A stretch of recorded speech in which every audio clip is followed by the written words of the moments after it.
আগামীকাল সকাল ৯টা থেকে শুরু হচ্ছে হামের টিকাদান কর্মসূচি। প্রাথমিকভাবে 18টি জেলার ঝুঁকিপূর্ণ 30টি উপজেলায় টিকা দেওয়া হবে। টিকা পাবে 6 মাস থেকে 59 মাস বয়সী শিশুরা।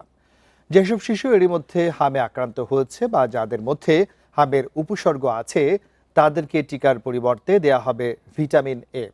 দুপুরে সচিবালয়ে এক সংবাদ সম্মেলনে এসব তথ্য জানান স্বাস্থ্যমন্ত্রী সরদার মোহাম্মদ সাখাওয়াত হোসেন।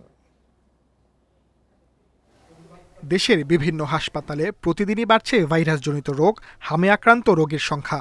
আক্রান্তদের বেশিরভাগই 5 মাস থেকে 2 বছর বয়সী শিশু।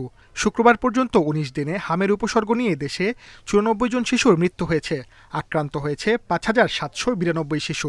তবে টিকা নিলে 97% ক্ষেত্রে হাম প্রতিরোধ করা সম্ভব। হাম মোকাবেলায় দেশের 18টি জেলার 30টি উপজেলায় রবিবার থেকে শুরু হচ্ছে টিকাদান কর্মসূচি। প্রথম পর্যায়ে 30টি উচ্চ ঝুঁকিপূর্ণ এলাকায় এ কার্যক্রম শুরু হলেও ধীরে ধীরে তা সারা দেশে সম্প্রসারণ করা হবে।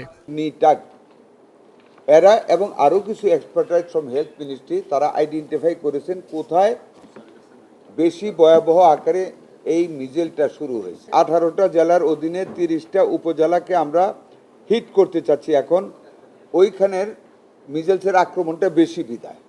দেশে হাম রুবেলায় আক্রান্তদের মধ্যে 82%ই 6 মাস থেকে 5 বছরের কম বয়সী শিশু। তাই প্রাথমিক পর্যায়ে 6 মাস থেকে 59 মাস বয়সী শিশুদের হামের টিকা দেয়া হবে। যেসব শিশু এরই মধ্যে হামে আক্রান্ত এবং যাদের মধ্যে হামের উপসর্গ আছে তাদেরকে টিকার পরিবর্তে দেয়া হবে ভিটামিন এ। সুস্থ হলে তারাও পাবেন টিকা।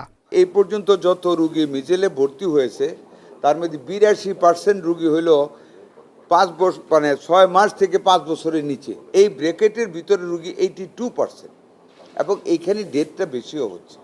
সেই কারণে আমরা ফার্স্ট হিটে নিয়েছি, ফার্স্ট কনসিডারেশন নিয়েছি 6 মাস থেকে 59 মাস অথবা যাদের মিজেল হয়েছে তাদেরকে আমরা সাথে সাথে ভিটামিন এ খাওয়াই দিই। নারায়ণগঞ্জে হামের টিকাদান কর্মসূচির আনুষ্ঠানিক উদ্বোধন করবেন স্বাস্থ্যমন্ত্রী। ঈদুল আজহার আগেই পুরো কার্যক্রম শেষ করার পরিকল্পনা আছে সরকারের। আক্রান্ত চিকিৎসাধীন রোগীদেরকে ভিটামিন এ দেয়া হবে। Sajjad Hossain, independent news, Dhaka.